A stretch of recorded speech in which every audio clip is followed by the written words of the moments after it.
Assalamualaikum Ibu, saya perwakilan di kelompok 1 dari Universitas Bani Saleh. Program studinya S1 Farmasi. Sebelumnya terima kasih Bu sudah meluangkan dan berkenan mengikuti penyuluhan Promkes di kali ini. Maksud dan tujuan saya di sini itu agar memenuhi kebutuhan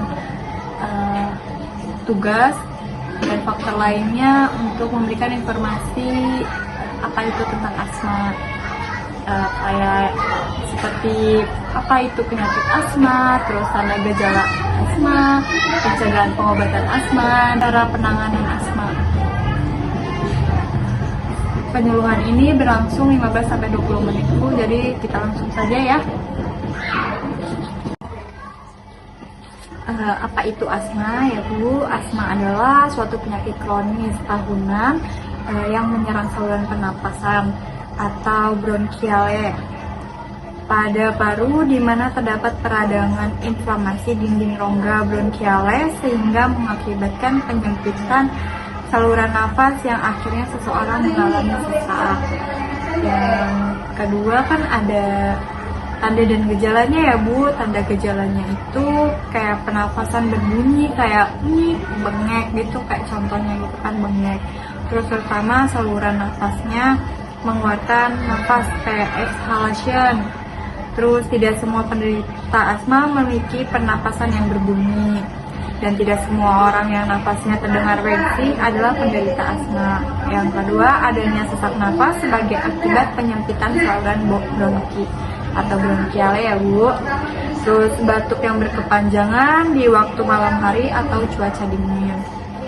Ada keluhan penderita yang merasakan dadanya sempit atau sesak. Terus serangan asma yang hebat menyebabkan penderita tidak dapat berbicara karena kesulitan dalam mengatur pernapasan.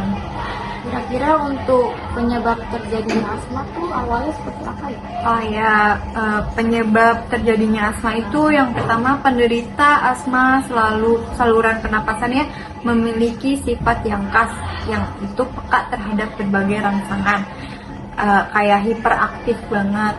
Terus saluran pernapasannya, terus makanan, tekanan jiwa, aroma yang menyengat, misalnya kayak parfum, terus olahraga.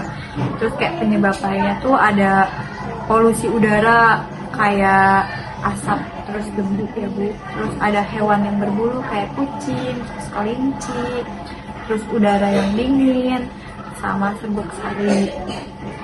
Ya Bu, ada asma dan penanganannya. Asma dan penanganannya itu ada dua. Yang pertama ada cara merupakan terapi non obat, kayak dapat memicu dengan menghindari pemicunya, atau dengan terapi napas kayak senam napas gitu ya Bu. Terus yang keduanya dengan melibatkan obat-obatan asma. Selanjutnya ya Bu, ada cara pengobatan asmanya. Yang pertama kayak pengobatan asma yang baik. Terus yang kedua itu menggunakan inhaler ya Bu.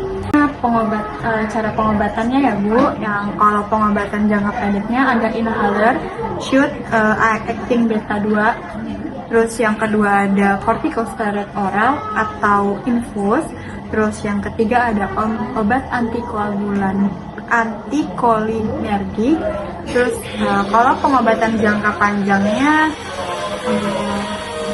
bertujuan untuk meredakan gejala dengan mengurangi peradangan. Terus kayak ada obat biologis untuk suntik, terus obat antihitaminnya, terus ada obat modifikasi leukotrionnya, terus ada stabilisator sel masnya. Jangka panjangnya ya Bu, untuk penggunaan jangka panjang yang berguna mengontrol gejala asma dan sebagai terapi untuk mencegah kekambuhan. Terus kalau yang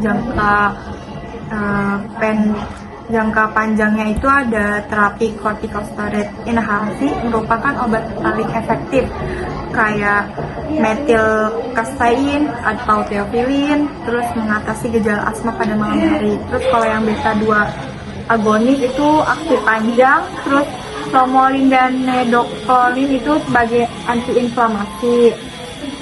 Contoh obatnya itu ada monarin, terus sama rinos. Kalau terapi jangka pendek Obat asma untuk penggunaan jangka pendek yang merupakan pengobatan cepat untuk mengatasi serangan asma akut.